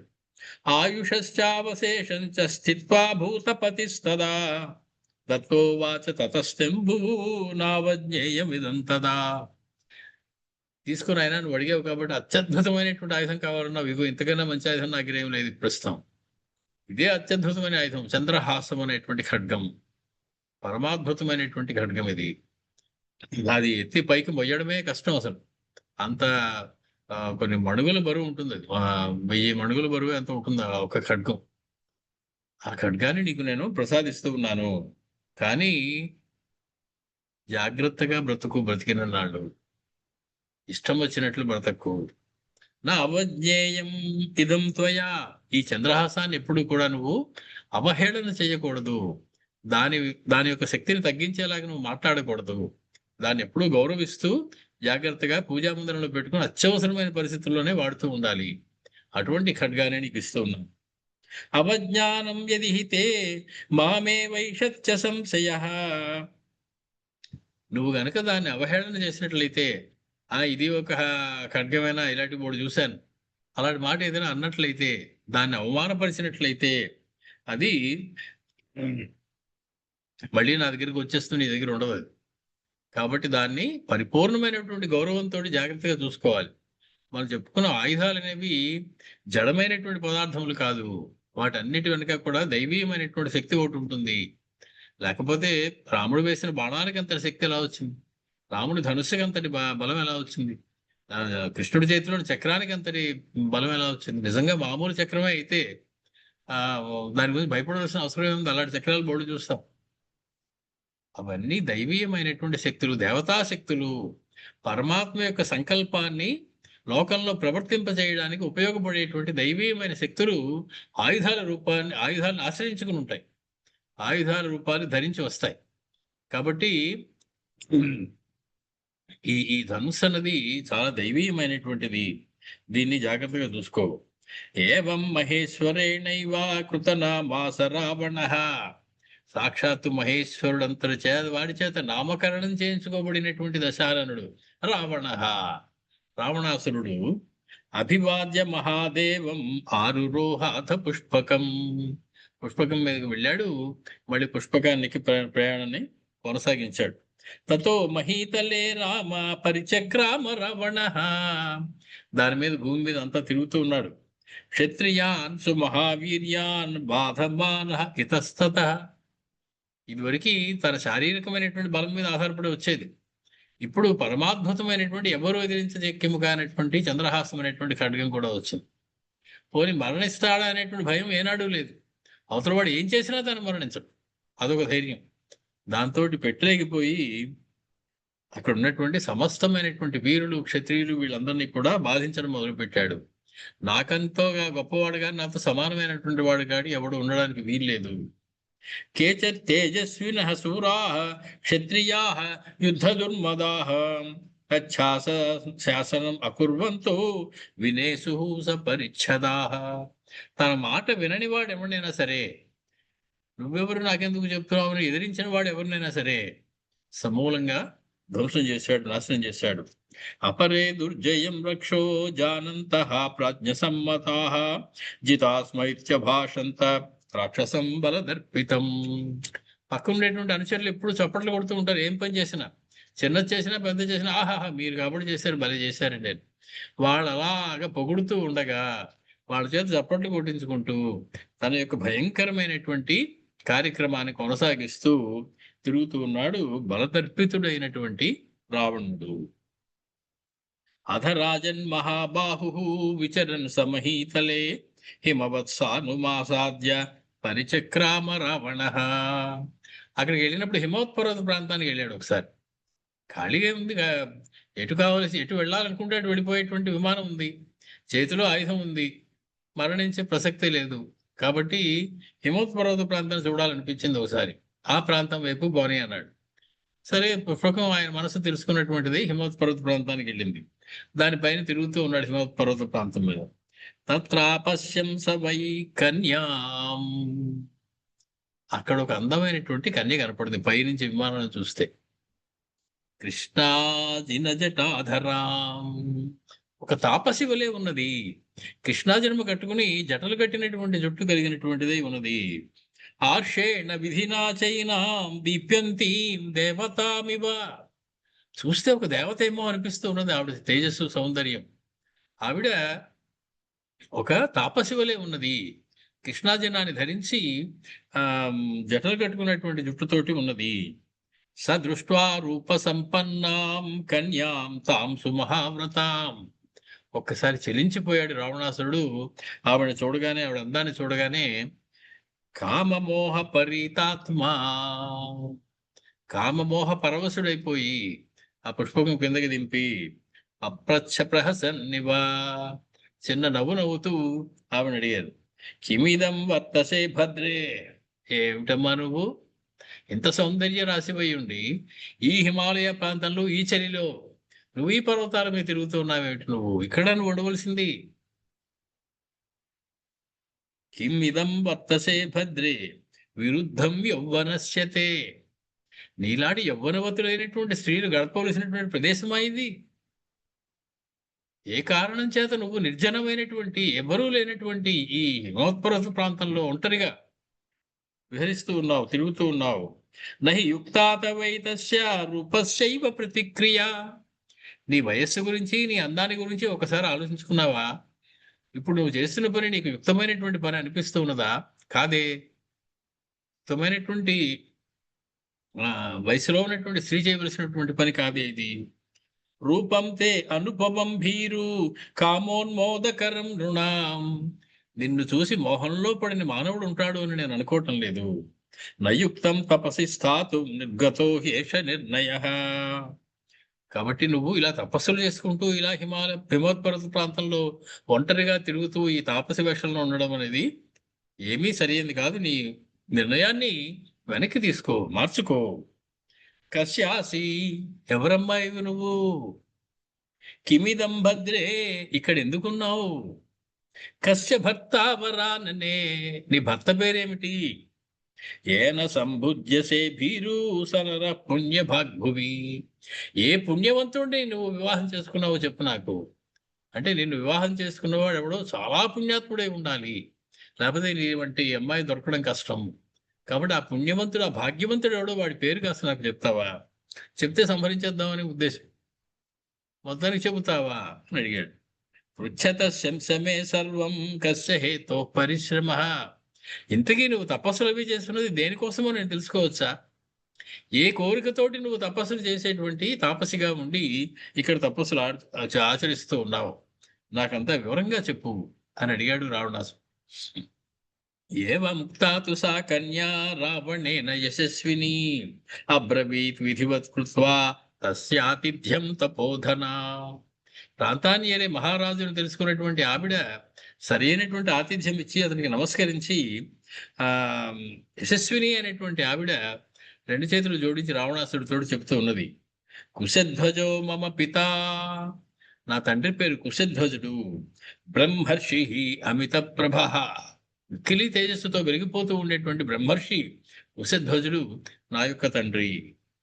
బృహస్పతి సుత శ్రీమాన్ బుద్ధ్యాతుల్యో బృహస్పతే, ఆయన బృహస్పతి కుమారుడు, దేవగురువు అయినటువంటి బృహస్పతి యొక్క కుమారుడు కుశధ్వజుడు నాకు తండ్రి. అంటే నేను బృహస్పతి గారి మనవరాల్ని, కుశధ్వజుడు యొక్క కుమార్తెను. మా నాన్నగారు కూడా బృహస్పతి అంతటి తెలివితేటలు కలిగినటువంటి వాడు. తస్యాహం కుర్వతో నిత్యం వేదాభ్యాసం మహాత్మనః, సీతాదేవి యొక్క జన్మ రహస్యం చెప్తూ ఉన్నారు. సీతాదేవి అంటే సామాన్యంగా మనం మామూలుగా సీతాదేవి ఏదో భూమిలోంచి దొరికింది అంతే అనుకుంటాం, కాదు.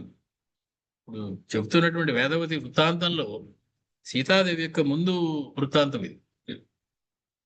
ఈ కుశధ్వజుడు పరమమైనటువంటి వేద పండితుడు. బృహస్పతి గారు అబ్బాయి నోరు తెలిస్తే వేదం తప్ప ఇంకేముంటుంది వాళ్ళకి. కాబట్టి ఆ మంత్రాలు నిరంతరము చదువుతూ ఉండేవాటి ఇంట్లో కూర్చుని, అరుగు మీద కూర్చుని చదువుతుంటే ఆ మంత్రాలన్నీ పోగుపడే ఒక చోట పెద్ద మంత్రరాశి ఒకటి ఏర్పడిందిట. ఆ మంత్రరాశి రూపం దిద్దుకుని ఒక కన్యగా మారిపోయింది. వాంగ్మయీ కన్యా, వాంగ్మయీ కన్యా, వాక్కులన్నీ కూడా ప్రోగుపడి ఒక రూపాన్ని ధారిస్తే ఆ రూపం నేను. ఏం వాక్కులు? మంత్రవాక్కులు, వేద మంత్రాలు. కాబట్టి వేదమయీ. తస్యాహం కుర్వతో నిత్యం వేదాభ్యాసం మహాత్మనః సంభూయ వాంగ్మయీ కన్యా నామ్నా వేదవతి స్మృత, నా పేరు వేదవతి. ఎలా వచ్చానంటే ఈ వేద మంత్రాలు ప్రోగుపడి గుంపై ఒక కన్యా రూపాన్ని ధరించే ఆ కన్యని నేను, నా పేరు వేదవతి. అంటే మంత్రస్వరూపిణి సీతమ్మ. సీతమ్మ వేద ప్రతిపాద్యమైనటువంటి దేవత. సీతోపనిషత్తులు అని ఉన్నాయి. సీతమ్మ వారి పేరు మీద ఉపనిషత్తులు, సీతమ్మ వారి యొక్క తత్వాన్ని తెలిపేటువంటి ఉపనిషత్తులు. కాబట్టి మనం సామాన్యంగా ఏదో ఒక జనకుడికి దొరికింది ఎక్కడో రాములు వారి ఇల్లాలు అని అలా తీసేయడానికి వీలు లేదు. సీతమ్మ యొక్క పూర్వ వృత్తాంతాన్ని కనుక మనం చూసినట్లయితే ఆవిడ పరిపూర్ణమైనటువంటి వేద స్వరూపము, వేద మంత్ర స్వరూపము సీతమ్మ అనేటువంటి విషయం మనకి అర్థమవుతుంది. అలాగే నేను వేదవతిగా అవ్వగానే తతో దేవాః సగంధర్వాః యక్ష రాక్షస పన్నగాః తేపి గత్వా హి పితరం వరణం రోచయంతి మే. నా సౌందర్యాన్ని చూసి, నా యొక్క ప్రాముఖ్యాన్ని చూసి నేను వేద స్వరూపాన్ని అని తెలుసుకుని ఇంక వరుసగా మా ఇంటి ముందు వరుస యక్షులు, రాక్షసులు, కిన్నెర్లు, కింపులు, మీ అమ్మాయిని మాకు ఇస్తారా వివాహం చేసుకోవడానికి, ప్రతి వాళ్ళు నన్ను చేపట్టడానికి ముందుకు వచ్చేవారు. నచమాంస పితాతేభ్యో దత్తవాన్ రాక్షసర్షభ, ఓ రాక్షసరాజా రావణ, నా తండ్రి వారికి ఎవ్వరికీ కూడా నన్ను ఇవ్వాలని ఇష్టపడలేదు. కారణం తద్వదిష్యామి నిశాచర నిశామయ, ఎందుకు వాళ్ళలో ఒకరికి ఇచ్చి నన్ను పెళ్లి చేయలేదు అని అడుగుతావేమో, దానికి ఒక కారణం ఉంది మా తండ్రికి, అది చెప్తాను విను. పితస్తు మమ జామాత విష్ణు కిల సురేశ్వర అభిప్రేత త్రిలోకేశః తస్మాత్ నాన్యస్య మే పితా. మా తండ్రి గారికి బాగా వేద పండితుడైనటువంటి కుశధ్వజుడైనటువంటి మా తండ్రి గారికి ఒక కోరిక ఉండేది. విష్ణుమూర్తిని అల్లుడిగా చేసుకోవాలి అని కోరిక. కాబట్టి నన్ను ఈ వేద స్వరూపాన్ని దాచిపెట్టి ఉంచారు, విష్ణు చేతిలో పెట్టేద్దామని.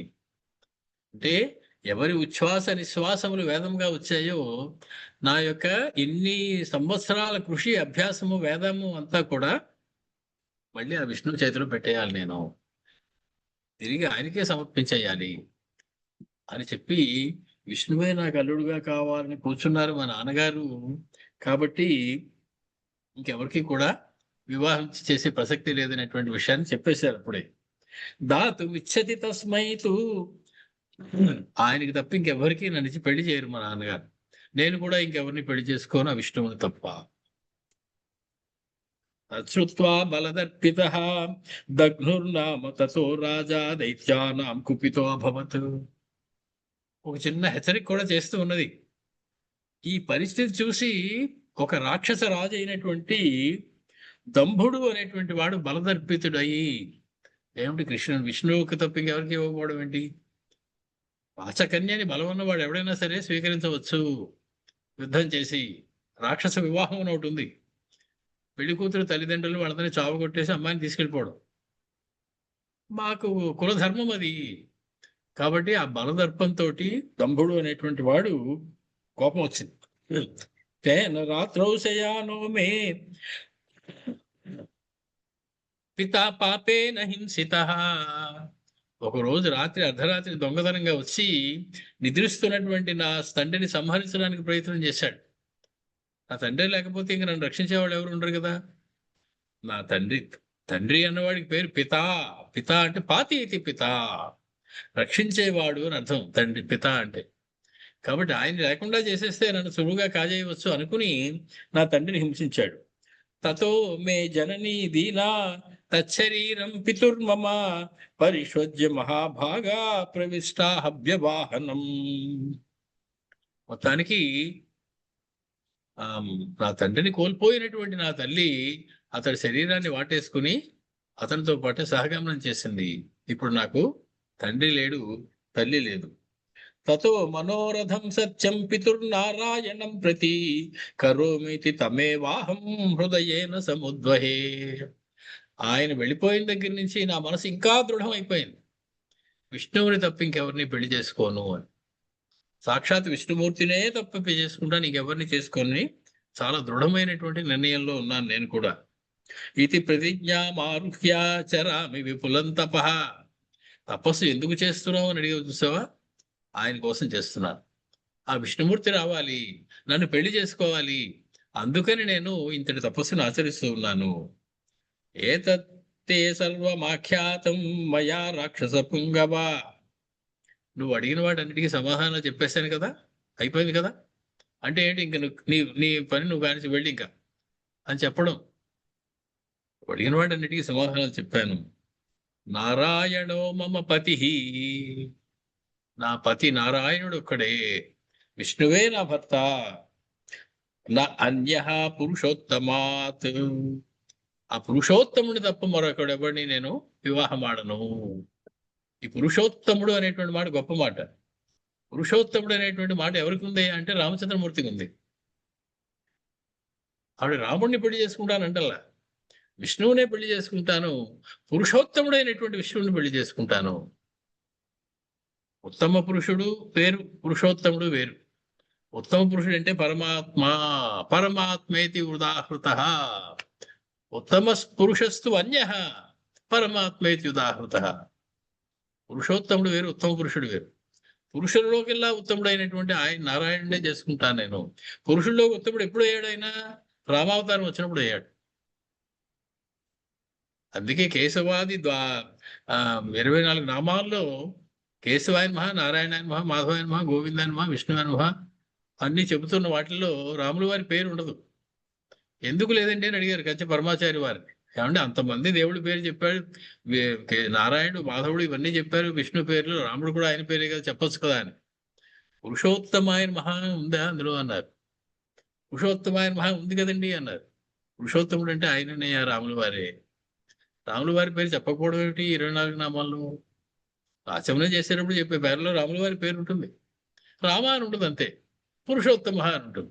ఈవిడ ఏమంటుంది, నారాయణుడు అయినటువంటి ఆ పురుషోత్తముడి నేను పెళ్లి చేసుకుంటాను, ఆయన కోసం నేను తపస్సు చేస్తున్నాను. ఆశ్రయే నియమం ఘోరం నారాయణ పరీక్షయా. ఆయన కోసం అత్యంత ఘోరమైనటువంటి నియమాలతోటి నేను చేస్తూ ఉన్నాను ఈ తపస్సుని. విజ్ఞాతస్త్వం హి మే రాజన్ గచ్చ పౌలస్య నందన. ఓ పులస్త్యుని యొక్క కుమారుడా, పౌలస్య నందనుడా, రావణ, వచ్చిన పని అయింది, నీ దారిని నువ్వు దయచేయి అంటారు రావణాసుడు. అందరు వాడితోటి నువ్వు అడిగిన వాడి అన్నిటికీ సమాధానం చెప్పాను, ఇంక నీకు ఇక్కడేం పని లేదు, అవుట్. ఆ మాట చెప్పింది ఆ వేదవతి. జానామి తపసాతర్వం స్త్రైలోకే యద్ధి వర్తతే. నువ్వెవరో, నీ తల్లిదండ్రులు ఎవరో, నీ యొక్క చరిత్ర ఏమిటో నా తపస్సు ద్వారా నాకు మొత్తం తెలుసయ్యా. నువ్వు చెప్పకుండానే నేను అన్నీ తెలుసుకోగలను. అందుకే అడిగినాడు, పౌలస్య నందన అని పిలిచింది. నీ తండ్రి పౌలస్యుడు అని తెలిసిపోయింది ఆవిడ. మొత్తం రావణుడి చరిత్ర అంతా పట్టేసింది ఆవిడ. ఆ తపస్సు అటువంటిది. కాబట్టి నా తపస్సుతోటి నువ్వు ఎందుకు ఇక్కడికి వచ్చావో, ఎలా తిరుగుతున్నావో అని మనసులో ఉద్దేశం ఏమిటో అన్నీ నాకు తెలుసు, అప్పుడు దయచేయండి అని చెప్పింది వేదవతి. సో అబ్రవీత్ రావణో భూయః తాం కన్యాం సుమహావ్రతాం అవరుహ్య విమానాగ్రాత్ కందర్ప షడపీడితః. విమానంలో నిలబడి మన్మథ బాణాలు గుచ్చుకుంటూ ఉంటే ఆగలేక కామపరవశుడైనటువంటి రావణాసుడు మళ్ళీ ఆవిడతోటి మాట్లాడుతున్నాడు. అవలిప్తాసి శుశ్రోణి యస్యాస్తే మతిరిదృశీ వృద్ధానా మృగశాపాక్షి భ్రాజతే పుణ్య సంశయ. వృద్ధులైనటువంటి వాళ్ళు మాట్లాడవలసినటువంటి మాటలు మాట్లాడుతున్నాను. నువ్వు శుశ్రోణి, శుశ్రోణి అంటే అందమైనటువంటి పిరుదులు కలదానా.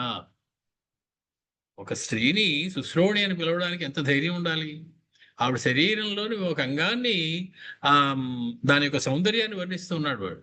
అంటే ఎంత కామమోహితుడై ఉన్నాడో అర్థమవుతుంది. ఆ సంబోధనలోనే అతడు ఏ దృష్టితో ఆవిడని చూస్తున్నాడో తెలిసిపోతుంది. శుశ్రోణి, నీ బుద్ధి ఇలాగ ఉండడం అది ఏమీ కూడా సరిగా లేదు. వృద్ధులకు ఉండవలసిన బుద్ధులు నీకు ఈ వయసులో పట్టుకున్నాయి. నీ వయసు అంతా ఇంత చేసి మృగశాపాక్షి, మరొక వర్ణన, ఓ మృగశాపాక్షి, లేడి పిల్ల కన్నుల వంటి కన్నులు కలదానా. అంటే అత్యంత చంచలమైనటువంటి మిక్కిలి అందమైనటువంటి కన్నులు కలదానా. నువ్వు ఇలాగా ఈ పుణ్యాలు పోగు చేసుకోవాలి, తపస్సులు చేసుకోవాలి, ఇలాంటి మాటలు ముసలాళ్ళు మాట్లాడేటువంటి మాటలు మాట్లాడు. నీకు అది తగదు, నీకు కుదరలేదు. నీ వయస్సుకి, నీ యొక్క స్వరూపానికి అది తగినటువంటిది కాదు. త్వం సర్వగుణ సంపన్న, నువ్వు మామూలు దానివి కాదు, సర్వ సద్గుణ సంపన్నురాలివి. పరమాద్భుతమైనటువంటి రూపం ఉన్నది, బాగా చదువుకున్నావు కాబట్టి మంచి వంశంలో జన్మించిన దానవు, ఇన్ని సుగుణాలు పోగు చేసుకుని ఉన్నావు నువ్వు. కాబట్టి నువ్వు సర్వగుణ సంపన్న నార్హసే వక్తుమి దృశ్యం. ఇలాంటి మాటలు మాట్లాడచ్చా నువ్వు? ఇలాంటి మాటలు మాట్లాడడానికి తగవు నువ్వు. ఇలాంటి మాటలు నువ్వు పలకకూడదు. త్రైలోక్య సుందరి భీరు యవ్వనం తేతి నివర్తతే. ఎన్నాళ్ళు ఉంటుంది అనుకుంటున్నావు యవ్వనం అనేది? చాలా తక్కువ కాలం ఉంటుంది జీవిత కాలంలో. దాన్ని నువ్వు వృధా చేసుకుంటున్నావు. కాబట్టి ఓ త్రైలోక్య సుందరి భీరు, ఓ సిగ్గుపడుతూ ఉన్నదానా, భయపడుతూ ఉన్నదానా, కాబట్టి నువ్వు యవ్వనంతే నివర్తతే, కొన్నాళ్ళకి నీ యవ్వనం వెళ్ళిపోతుంది, అప్పుడు నువ్వు బాధపడే ఉపయోగం లేదు. అహం అహం మమ, ఈ రెండు వదలవు వాడిని. మొదలెట్టుడే అహం, నేనెవరో తెలుసా, నేను లంకాధిపతి, లంకాధిపతిని. భద్రే, ఓ అమ్మాయి, ఓ కళ్యాణి, నేను లంకాధిపతిని. దశగ్రీవ ఇది శ్రుతః, 10 తలల వాడను అనేటువంటి పేరు పొందినటువంటి వాడను. తస్య మే భవ భార్యాత్వం, అటువంటి నాకు నువ్వు భార్యవి కావాలి. పుంక్షభోగాన్యథా సుఖం. సీతమ్మతో ఎలా పలుకుతున్నాడో అలాగే పలికాడు అంత ముందు కూడా వేదవత్తు. పుంక్షభోగాన్యథా సుఖం మయి లలలనే, నా యందు రమించు. పుంక్షభోగాన్యథా సుఖం, సమస్తమైన భోగాలు అనుభవించు నువ్వు. కశ్చిదావదసౌయం త్వం విష్ణురిత్యభిభాషసే, వీర్యేణ తపసా చైవ భోగేన చ బలేన చ. ఏంటేంటి నారాయణ పెళ్లి చేసుకుంటావా నువ్వు, విష్ణువుని పెళ్లి చేసుకుంటావా? అసలు అతని సంగతి నీకు తెలుసా ఏమన్నా?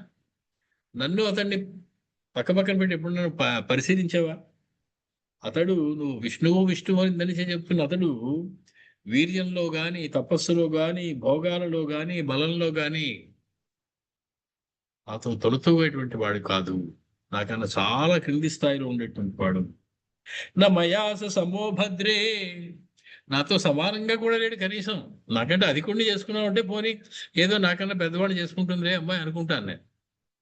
కనీసం నాతో సమానమైన వాడు కూడా కాదు, నాకన్నా చాలా కిందలో ఉన్నటువంటి వాడు. నా మయాస సమోభద్రే యంత్వం కామయసే అంగనే. ఎవరిని నువ్వు పెళ్లి చేసుకోవాలని కావాలని కోరుకుంటున్నావు అతడు నాతో సమానమైన వాడు కాదు. తపస్సులో గాని, బలంలో గాని, వీర్యంలో గాని, ఐశ్వర్యంలో గాని, భోగాలలో గాని, బలంలో గాని నాతో సమానమైన వాడు కాదంటే నాకన్నా అధికుడు అని వాడి మనసులో తెలుసు. వాడికి, ఆ జీవుడికి సమానమైన వాడు కాదమ్మా నాతోటి అని చెప్పేస్తున్నాడు. ఇత్యుక్తవతి తస్మింస్తు వేదవత్యథ సాబ్రవీత్. అలా పలకగానే వేదవతి అతనితో అంటుంది, మా మా ఏవమితి సా కన్యా తమువాసని సాచర. వద్దు, అలాంటి మాట నువ్వు మాట్లాడవద్దు, అక్కడే ఉండు, దగ్గరికి రావద్దు.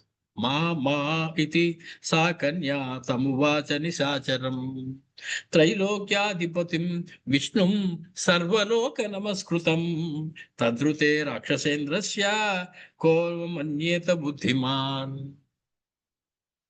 బుద్ధున్నవాడెవడు కూడా ఓ రావణ, త్రైలోక్యాధిపతి అయినటువంటి సర్వలోకముల చేత నమస్కరింపబడేటువంటి విష్ణుమూర్తిని నీలాంటి వాడు తప్ప బుద్ధున్నవాడు ఎవడు కూడా ఇటువంటి మాటలు మాట్లాడు, అవమానకరమైనటువంటి మాటలు మాట్లాడు. విష్ణువుని అవమానిస్తూ ఉన్నావంటే నీకు బుద్ధి లేదు అని నాకు తెలిసిపోతూ ఉన్నది. బుద్ధిమంతుడు ఎవడు మాట్లాడు, నీవు తప్ప. ఏవ ముక్తస్తయా తత్ర వేదవత్యా నిశాచరః. కోపం వచ్చింది. సమస్తమైన వాటికి మూలం కామ ఏష క్రోధ ఏష. గీతాచార్యుడు చెప్తారు, కామము అది తీరకపోతే క్రోధము, ఇంకా దాని తర్వాత మద మోహం, ఇవన్నీ 6 వరుస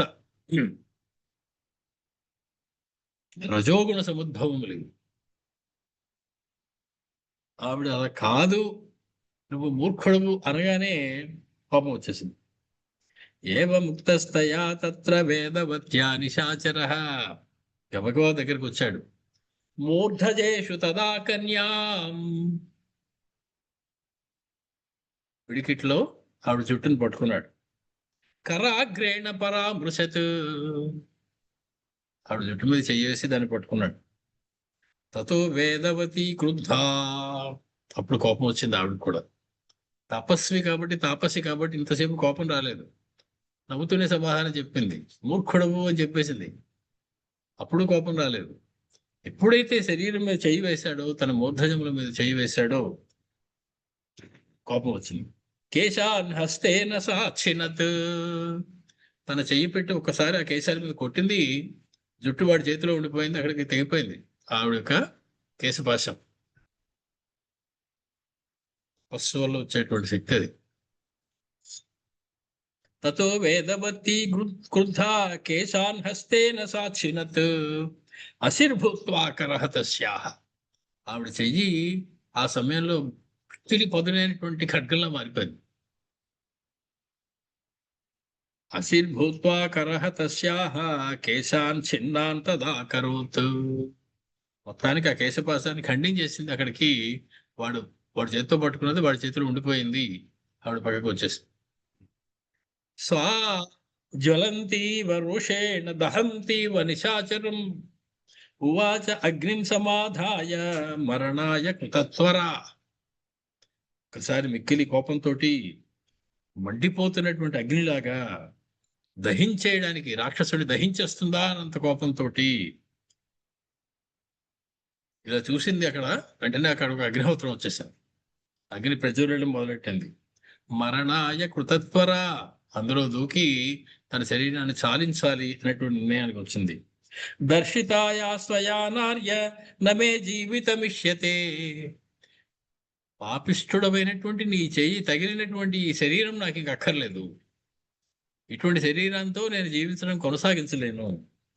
రక్ష తస్మాత్ ప్రవేక్ష్యామి పశ్యతస్తే హుతాశనం. కాబట్టి మలినమైపోయినటువంటి, అపవిత్రమైపోయినటువంటి ఈ దేహాన్ని నేను ఇప్పుడు అగ్నిహోత్రంలో విడిచిపెట్టేస్తూ ఉన్నాను ఓ రాక్షసుడా. కానీ యస్మాత్తు దర్శితాచాహం త్వయా పాపాత్మనా వనే. పాపాత్ముడవైన నువ్వు నాకు చేసినటువంటి అపకారానికి, నువ్వు చేసినటువంటి అపచారానికి, తస్మాత్ తవ వధార్థం హి సముత్పత్యేహ్యహం పునః. నేను మళ్ళీ జన్మించబోతూ ఉన్నాను, ఇంకొక అవతారం ఎత్తబోతూ ఉన్నాను, నిన్ను చంపడం కోసం వస్తాను ఈసారి. వేదవతి రావణాసుడితో భయంకరమైనటువంటి క్రోధంతో చెప్పినటువంటి మాట. యస్మాత్ దర్శితాచాహం త్వయా పాపాత్మనా వనే తస్మాత్ తవ వధార్థం, నిన్ను సంహరించడం కోసం, సముత్పత్స్యేహ్యహం పునః, నేను మళ్ళీ జన్మిస్తాను. ఈ వేదవతిగా ఉన్న నేను మళ్ళీ జన్మించి నీ చావు కోసం వస్తాను ఈసారి. నహి శక్యం స్త్రియా హంతుం పురుష పాప నిశ్చయ. ఒక స్త్రీని ఇంత అవమానించేలా ప్రవర్తించడం సరి అయినటువంటిది కాదు. పాపాత్ముడా, శాపే త్వయి మయో సృష్టే, ఇది నేను నీకు ఇస్తున్నటువంటి శాపం. తపస్స వ్యయో భవే, నీ తపస్సు మొత్తం ధ్వంసం అయిపోగాక. వీటికన్నా దారుణమైనటువంటి శాపం అది. తపస్సులు పోయిన వాడిని ఇంకెవరు కాపాడలేరు. వాడి తపస్సే వాడిని కాపాడింది నిన్నాళ్ళు. ఈ తపస్సు అంతా కూడా తపస్స వ్యయ భవేత్.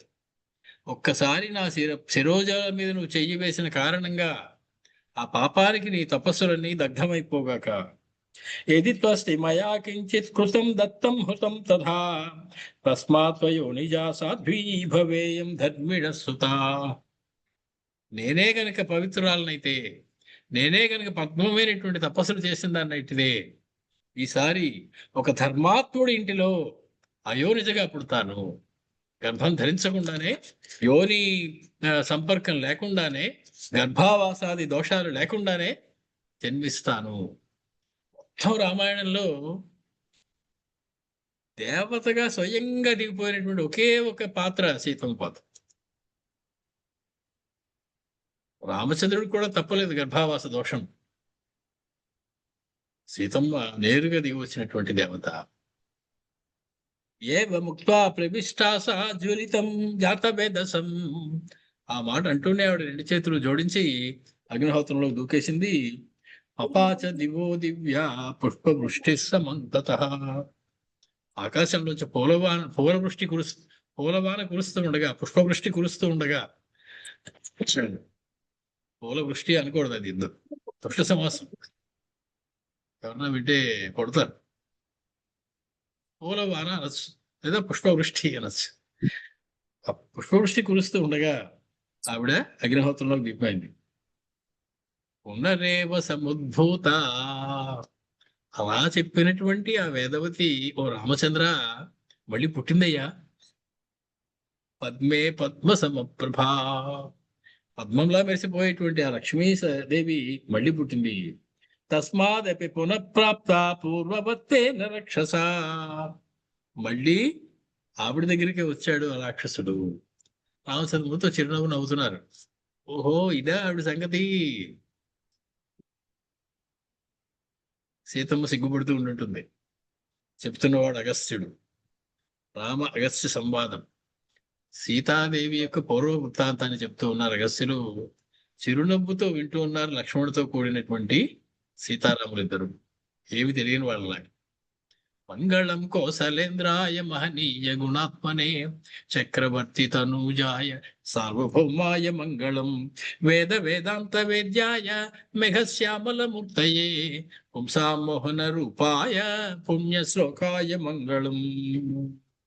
మనం సప్తదశ సర్గ 17 సర్గలు ఒక 35 శ్లోకాలు పూర్తి చేసుకున్నాం. మళ్ళీ మనం బుధవారం నాడు కలుసుకోబోతుంది.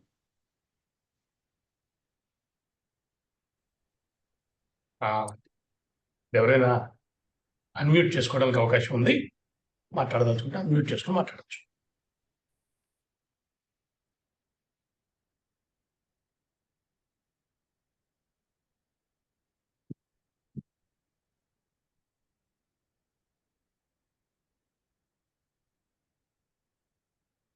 సరే, అయితే మళ్ళీ బుధవారం ఇదే సమయానికి మళ్ళీ కలుద్దాం. స్వస్తి, నమస్కారం.